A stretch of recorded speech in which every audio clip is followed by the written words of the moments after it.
Hi everybody, this is my channel Mimi Heba. Welcome to my channel. My name is Vicky.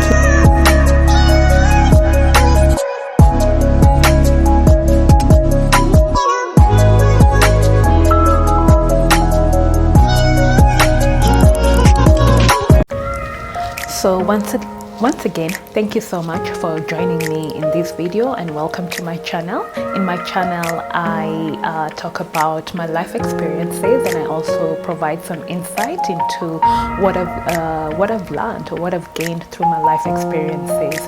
And in so doing, my hope and intention is that there'll be something here that will maybe speak to you, inspire you, motivate you, educate you. And so if that resonates with you, please feel right at home in this channel and in this video I will be exploring the last attachment style, which is the disorganized attachment style. So my last 3 videos I've been delving into the subject of how we can have an emotional imprint to money and what that looks like, how that begins, how that can present itself in our adult lives, and also where in some situations it can be a limiting factor in us accessing financial abundance. So this is the last of all the attachment styles that I've covered. So this is the 4th one. And so in this video, I'll be concluding by talking about this attachment style and also talking about how you can transmute or transform this style or this imprint into a secure attachment style. So when we talk about money, I think I haven't really defined that, and I think it's worth me mentioning that in this particular video. So when I talk about money, or the way I perceive money, is that it is a tool. It's a tool that we have in our hands that we can use or that we utilize. So I view money as the way I would view a knife. To some people, a knife is something that they use in the kitchen to, to chop down things or to make bigger things smaller, or to help open up containers. So it's a useful tool. A lot of us actually do need a knife in our kitchens. We cannot live without a knife. To a young child or to someone who doesn't know how to use one, a knife can be something that can hurt them, that can be harmful, that they might perceive to be a toy, but is not necessarily a toy because of the way in which they use it. And in some situations, a knife can be used as a weapon. It can be used to harm someone else. So in and of itself, a knife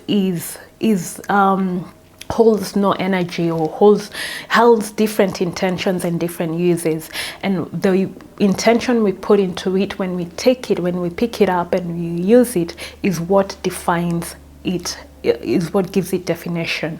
And so is money. Money in and of itself is innate. It's just an innate object, but we do have a perception about it. For some of us, money is what gives us the ability to control maybe other people, maybe to control ourselves, to control our futures. To others, money is something that allows us to have the freedom to get the things that we want to. So money can be used differently by different people. Some people know how to use money, how to attract it, and some people might not have that knowledge of how to attract it or how to gain it or how to even use it, right? So the importance of educating ourselves and becoming informed in money is so important because, one, we can understand how to attract it, the strategies that we can use to attract it. But beyond that, we can be able to put intention and to put a good intention. And I think for me, my point of view, therein lies happiness, is when our intentions for attracting wealth or attracting money into our lives are well aligned with who we are, with our inner self, with our higher self, so that we're not just getting money for the sake of, we're not just getting money to keep up with the Joneses, or to just buy things frivolously without any intention or without any purpose. That we understand that this is a tool that we can use to help other people, to open doors for not only ourselves but for other people. And I think that's where we can find fulfillment. I think that's where we can find true happiness. And I always see money as exactly that, as something that can help us. It can propel us. It magnifies whatever it is that we want or whatever our intentions are. And so when I talk about financial abundance, and when I talk about wealth, and when I talk about money in my videos, and I'm talking about us having, being able to attract money, I'm referring it in the intention of it being something that truly fulfills us and that makes us happy.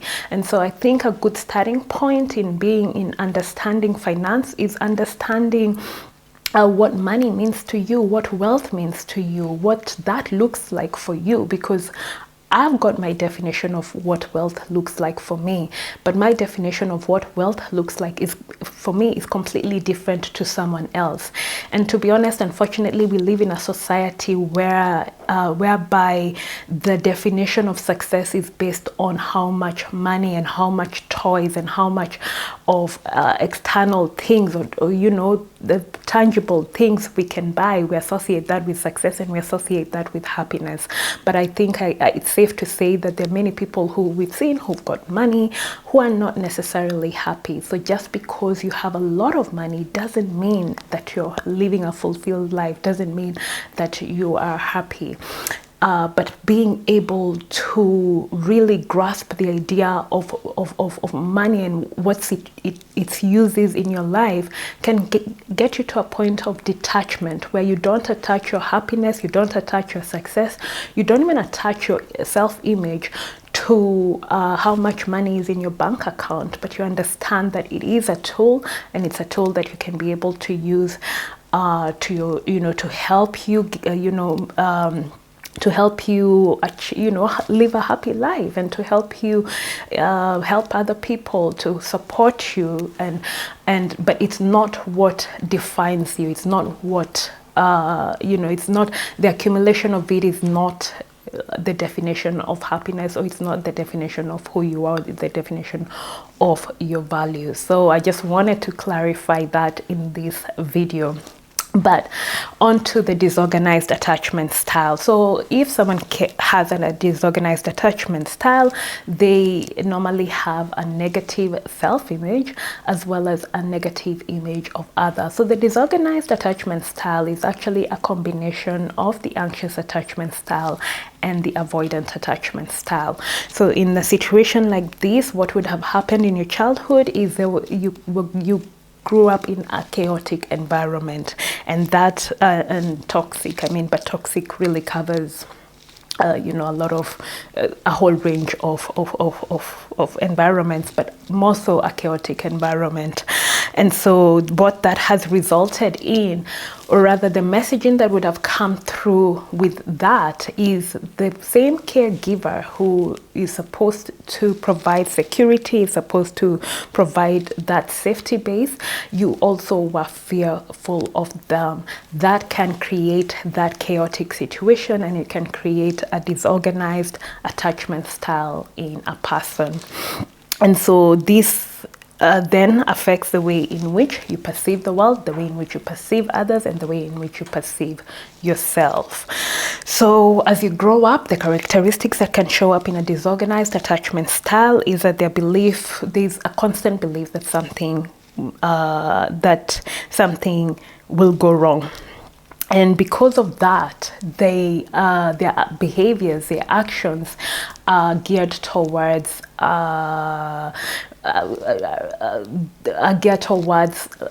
financial decisions that can cause that exact same thing, will cause problems, just because of that belief that nothing can go right, that I can't trust other people and I can't trust myself.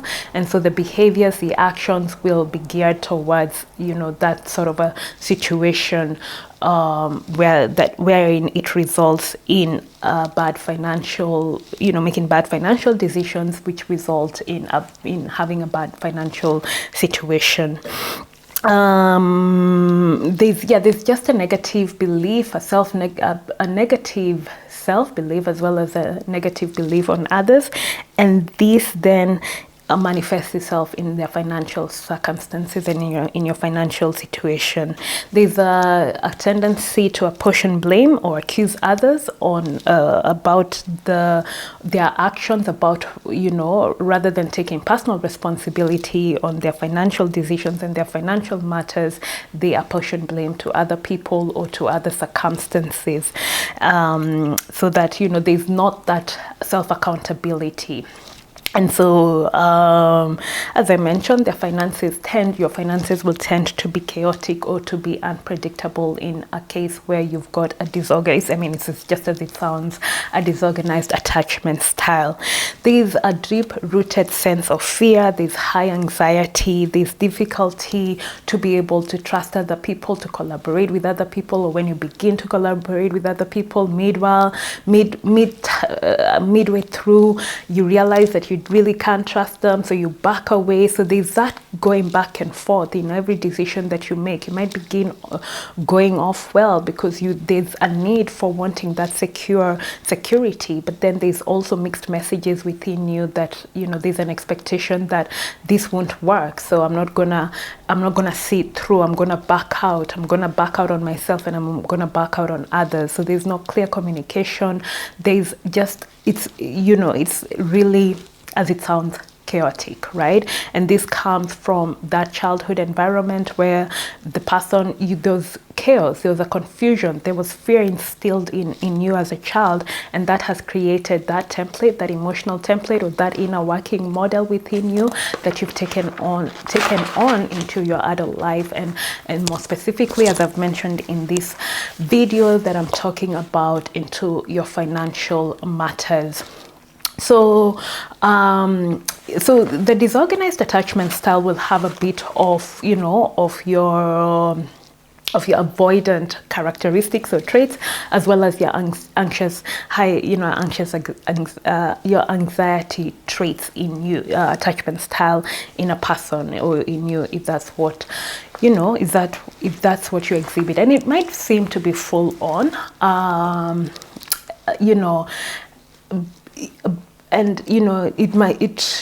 to be honest, a lot of the times we might be exhibiting any of these styles that I've mentioned, either the anxious attachment style, avoidant attachment style, or the disorganized attachment style. And sometimes we're barely making it. Sometimes we're meeting the financial needs, but we're doing it in a very, either we're in an anxious position, or we are avoiding certain situations, or we are disorganized in the way that we meet them. So one time we're meeting them, another time we're not.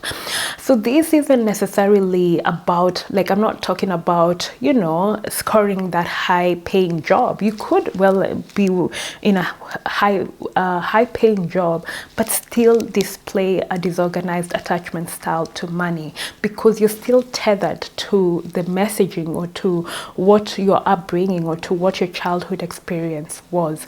And in that situation, what you find is there's no true fulfillment. So even though the numbers in your bank account, they're high, you're earning money, there's good income coming in, you're not necessarily fulfilled, you're not necessarily happy. And this is where I'm saying the intention, being able to understand your why, and being able to define what wealth looks like for you, what happiness is for you, is so important. And one of the ways that you can do this is knowing who you are, is knowing yourself. And a lot of the times part of learning means unlearning. So doing away with a lot of conditioning that might have happened in our upbringing, because if we haven't done away with the conditioning that happened, if we're still replaying the events of our childhood, or we're interpreting the world, or we're interpreting other people or situations in our lives from the point of view of our childhood, and it might not necessarily be the case. So being able to review and look at our childhood, I can't emphasize how important that is.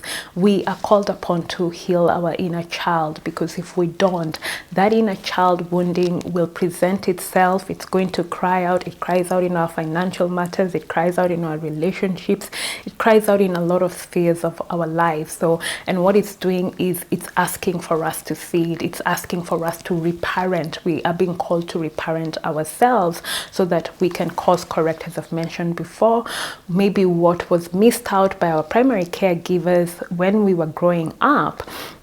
We can be able to put in the work now that we are adults, because part of adulting is that we are responsible for ourselves now. We're responsible for healing those wounds so that we can become more wholesome, and we can become more evolved, and we can become independent and adults and individuals. So I think I've mentioned some of the goals. I was trying to really expound on how the disorganized attachment style can present itself. I'm not going to delve too much in the disorganized attachment style, because as I've mentioned, it is a combination of the anxious attachment style and the avoidant attachment style.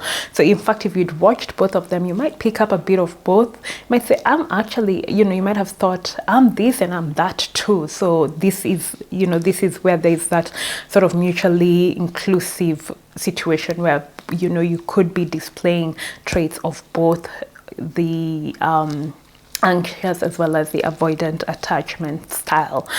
But what is most important to remember is that these don't define us. Like I've said, our childhood, our past experiences, they happened, that we can't deny. It's undeniable that happened, but that doesn't define us. It's not set in stone that just because that's what happened in our childhood, that's what we now have to be, and that's our future, or that is our destiny. What happened in the past, and it actually presents us with a great opportunity to learn lessons so that we can become better, we can thrive, we can change, we can evolve, we can transform our lives, we can transmute any energies that are not helping us thrive and are not helping us live our best lives. So I'll mention 3 main goals of the disorganized attachment style that we can aim to, so that we can be able to begin that transformational journey. I reckon I've mentioned them as I was talking, but I'll mention them as statements. And the first one is making sense of how we act and how we are and how we interact with others, knowing thyself. I think this I have mentioned in all 3 as one of the goals. Is you've got to know who you are. You've got to know what your triggers are. No one else can be able to define that for you. A therapist, someone else. What we're doing is we're just putting out the information and maybe shedding light. But at the end of the day, the onus is on you, the onus is on me to be able to reflect back, because I know my childhood, I know who I am now, I know what triggers me. So being able to be conscious about that, now that I'm aware that it's just not for nothing that my finances are disorganized, that it's coming from somewhere, being able to understand how I've made some decisions that might be putting me in dire financial situations is one huge step. Acknowledging that and saying that, taking personal accountability, also how I interact with other people, being able to recognize that can begin that process of making those small changes that will lead you to bigger changes and that will help in the transformational journey. So through being able to consciously think about how we are and how we interact with others, we can begin to create new thinking patterns, and these thinking patterns can then help create changes in our behaviors so that we can correct our ways and we can make better decisions for ourselves. That's how it all starts. It's making those changes in the way we think, and then we take those actions, we set goals, and we continue to achieve. And however small the step will have such a significant impact as you move forward. So it's not even about making big moves or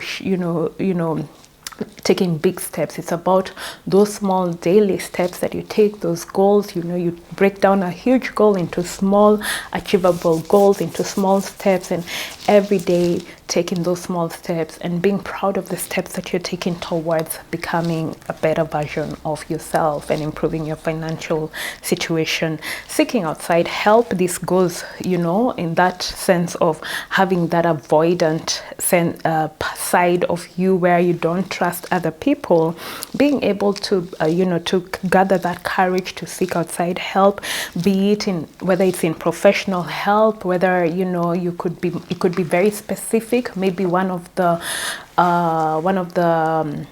behaviors that could have led to not having good being in a positive financial position has been gambling. And so maybe engaging in someone who is able to help you through a gambling addiction or gambling behavior, that begins that process of changing changing a pattern right there and addressing the core issues that might be there. So seeking outside help is also such a massive step that can begin or that can continue this transformational journey for you. And then taking practical steps like I've mentioned, that will help support. This is together with the other goals that I mentioned in the avoidant as well as in the anxious attachment style. All of these, taking all these steps are going to help you be able to change, to do a course correction. And like I said, no step is too small. As long as you begin that journey, as long as you take that first step, the doors begin to open. The way becomes clearer and clearer, and it gets easier and easier. The hardest step is that first step. It's that acknowledgement. But once you acknowledge and once you take personal responsibility for your current position, don't despair. I'm giving you hope that you can change your situation. You can change your circumstances. It doesn't matter where you are, as long as you're alive. There's a purpose, there's an intention as to why you're here. And sometimes that's what we feel. We feel like we have no purpose. We feel like we have no, there's no reason for us to be here, and that's not true.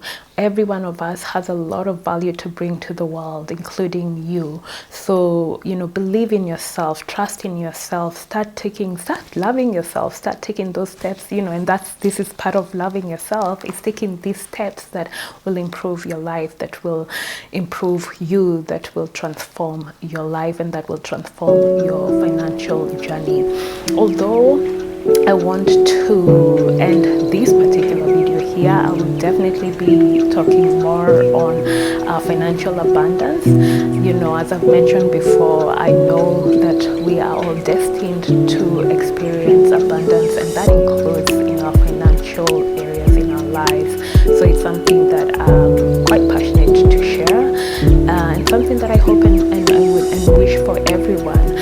So but with that being said, if there's anything here that has resonated, or if there's something here that you'd love to comment, I would definitely love to hear from you. So definitely hit the comment section below. Otherwise, take good care of yourself. I wish you so much love and light. Until next time, bye.